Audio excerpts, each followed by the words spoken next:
আসসালামু আলাইকুম। নাটক কম কইরো প্রিয়।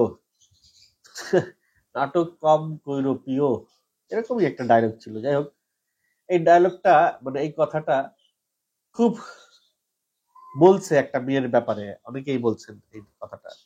মেয়েটার নাম আদ্রিতা মাহি। কেউ মেয়েটাকে বলছেন প্রস্টিটিউট, কেউ মেয়েটাকে বলছেন মানসিক বিকারগ্রস্ত, কেউ মেয়েটাকে বলছেন আহ বেয়াদব, কেউ মেয়েটাকে বলছেন সে খুব ডেঞ্জারাস, বিপজ্জনক, কেউ মেয়েটাকে বলছেন তার চলাফেরা ঠিক নেই, কেউ মেয়েটাকে বলছেন সে বাড়ি থেকে বেরিয়ে গেছে। বহু অভিযোগ আদ্রিতা মাহির পেছনে, বহু অভিযোগ। এই অভিযোগগুলো তখনই আসতেছে যখন মাহি সামনে আনছে তার একটা ঘটনা। এখন একটা ঘটনা ছিল আপনারা মাঝখানে খুব ভাইরাল হয়েছিল, সেটা হচ্ছে নো মিনস নো। একজন প্রস্টিটিউটও যদি কাউকে না করে এবং তারপরে যদি তার সাথে কেউ জোরপূর্বক কোনো শারীরিক সম্পর্ক করে, দ্যাট উইল বি আ ধর্ষণ কেস। সেটাও একটি ওই ধরনের কেস হবে। তো সেই ক্ষেত্রে ধরে নিচ্ছি আদ্রিতা মাহি পাগল, মানসিক ভারসাম্যহীন, সে প্রস্টিটিউট, সে বেপরোয়া, সে বিপজ্জনক, সে তার বাবা মার অবাধ্য সন্তান। তারপরেও যদি তার সঙ্গে কেউ এই ধরনের আচরণ করে, তাকে যদি তার যদি শ্লীলতা হানি করে, তাহলে সেটি একটি অপরাধ। এখন কথা হচ্ছে, সে যে অভিযোগগুলো করেছে সেই অভিযোগগুলো সঠিক তদন্ত করতে হবে, খতিয়ে দেখতে হবে যে তার সেই অভিযোগ সত্য কিনা।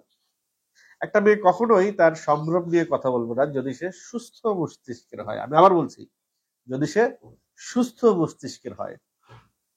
অসুস্থ মস্তিষ্কের হলে সে তার ইজ্জত নিয়ে নানান রকম কথা বলবে। এই মেয়েটির বিরুদ্ধে অভিযোগ এসেছে সে তার বাবা মার অবাধ্য হয়ে বাড়ি থেকে বের হয়ে এক ভদ্রলোকের দেয়া ফ্ল্যাটে সে তার পুরুষ বন্ধুদের নিয়ে থাকে এবং সেই ভদ্রলোক তাকে তার এন্টারটেনমেন্টের জন্য ব্যবহার করে সেই ভদ্রলোকের আরেক ফ্ল্যাটে।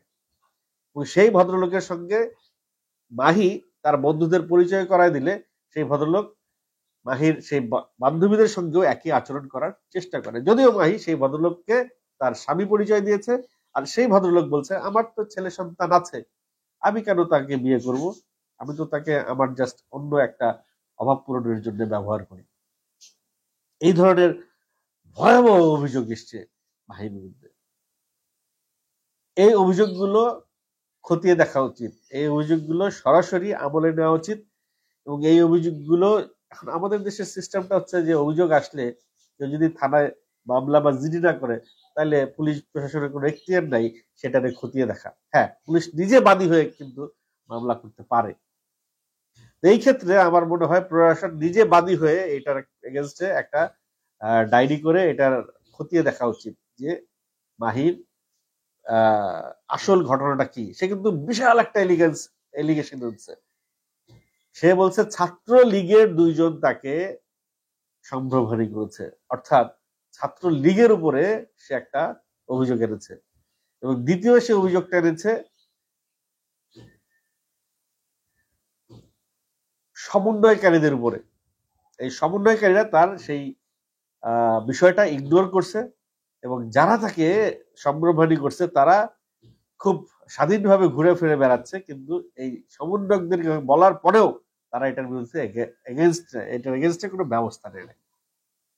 যারা তার সামনে দিয়ে ঘুরে বেড়াচ্ছে তাদেরকে দেখে তার খুব খারাপ লাগছে যে এই জন্য কি সে ছাত্র আন্দোলনে নেমেছিল, এই জন্য কি সে আগস্টের আন্দোলন করেছে, জুলাইয়ের আন্দোলন করেছে।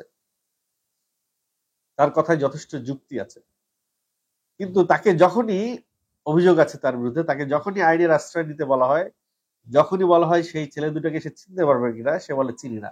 তাহলে সে কিভাবে বলে যে তার চোখের সামনে নাকি এখনো তারা ঘুরে বেড়াচ্ছে বহাল তবিয়তে, কোনো ব্যবস্থা নেয় নাই। তার বিরুদ্ধে আরো ভয়াবহ অভিযোগ আছে, সে নাকি বিভিন্ন মেয়েকে এই দেহ ব্যবসায় বাধ্য করত কৌশলে। সে ঘুমের ওষুধ খাইয়ে তার বাসায় তার মেয়ে বান্ধবীদেরকে দিয়ে অনৈতিক কাজ করাইতো, এরকম অভিযোগও আছে। আদ্রিতা মাহি বিরুদ্ধে যত অভিযোগ আছে, যত এলিগেশন আছে, এই এলিগেশন গুলো প্রপার তদন্ত হওয়া উচিত। যদি না হয়, যদি এই ঘটনা এভাবেই থেকে যায়, তাহলে সত্যিকারের একজন সম্ভ্রম হানির শিকার হওয়া মেয়ের কথা অনেকেই বিশ্বাস করতে চাইবে না। অনেকেই বলবে নাটক করছে, নাটক কম কৈরপ্রিয়। আদ্রিতা মাহির যে বক্তব্য দেখলাম আমি যেদিন সে শিল্পকলা একাডেমির কোন একটা অনুষ্ঠানে তার সেই ঘটনাগুলো বলছিল, তাকে দেখে আমার কোনোভাবেই অস্বাভাবিক মনে হয় নাই, কোনোভাবে মনে হয় নাই সে পাগল। তার আচরণ কিন্তু খুব সুস্থ, স্বাভাবিক। এরকম অভিযোগও আছে তার পরিবার থেকে নাকি জানানো হয়েছে এই আন্দোলনের আগে 2022 সালের দিকে সে নাকি মানসিক চিকিৎসার জন্য হাসপাতালে ভর্তি ছিল। আর এই আদ্রিতা মাহির রেপ, ধর্ষিত হওয়ার যে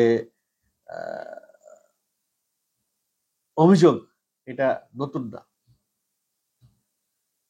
এই অভিযোগ তার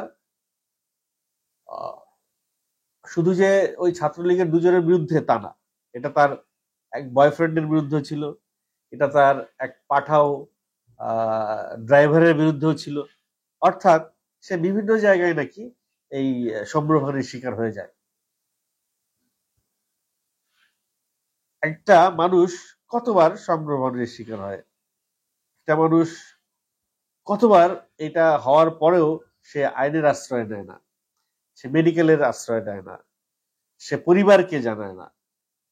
যদিও আদ্রিতা মাহির দাবি তার পরিবারকে জানানো, সে জানাইছে, কিন্তু তার পরিবার এটা জেনে তাকে বাসা থেকে বের করে দিছে। এর আগে এরকম একটা ঘটনা আমরা দেখছিলাম, এক ডাক্তারকে, ভুয়া ডাক্তারকে অ্যারেস্ট করা হয়েছে ঢাকা মেডিকেল থেকে। সে ডাক্তারের অ্যাপ্রন পরে ডাক্তারের সে যে ওটিতে চলে যেত ডাক্তার সেজে, এবং তাকে পরে বোঝা গেছে তার কথাবার্তায় আস্তে আস্তে আস্তে আস্তে বোঝা গেছে সে আসলে মানসিক বিকারগ্রস্ত। তো এই মেয়েটার সঙ্গে এই মেয়েটারও হয়তো একই পরিণতি হবে।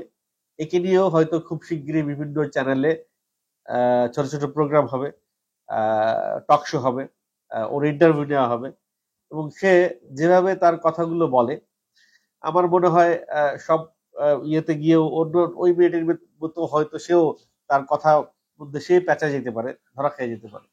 তো হোয়াট এভার ইট ইজ, যাই হোক, এই আদ্রিতা মাহির বিষয়ে পূর্ণ তদন্তর দাবি জানাচ্ছি। এই ঘটনার পেছনে ঘটনাটা যদি বের না করা হয়, তাহলে ও যাদের বিরুদ্ধে অভিযোগ এনেছে, সমন্বয়কারীরা, ছাত্রলীগ, বাংলাদেশের এই যে কজন উপদেষ্টা আছে তারা, বাংলাদেশের বর্তমান প্রশাসন, সমস্ত কিছুর ব্যাপারে সে কিন্তু অভিযোগ নিয়ে এসেছে। এই অভিযোগের দায় কিন্তু কারোই এড়ানোর সুযোগ নাই। অতএব অবিলম্বে আদ্রিতা মাহির সমস্ত ঘটনা খুঁটিনাটি বিচার বিবেচনা করে সুষ্ঠু তদন্ত করে একটা রিপোর্ট আসা উচিত যে আসলে ঘটনাটা কি হয়েছে, আসলে তার মানসিক বিকারগ্রস্ত কিনা সে, এবং তার চিকিৎসা প্রয়োজন কিনা। যদি তার চিকিৎসা প্রয়োজন হয়ে থাকে তাহলে তার বাবা মার নিয়ন্ত্রণে তাকে কোনো একটা হাসপাতালে ভর্তি করে সেটা মনিটরিং করা উচিত। আর সে যদি এটা না করে, সে যদি সজ্ঞানে সেই অপরাধগুলো করে থাকে, যে অপরাধের অভিযোগ তার বিরুদ্ধে এসেছে, সেই অপরাধ করার কারণে তারকে অবিলম্বে শাস্তির আওতায় আনা উচিত, যাতে তার মতো করে এইভাবে মানুষের ইমোশনের সুযোগ আর কেউ না নিতে পারে। আদ্রিতা মাহি সঠিক এবং সত্য ঘটনা বের হয়ে আসা উচিত। এ বিষয়ে আপনাদের মন্তব্য প্রত্যাশা করছি।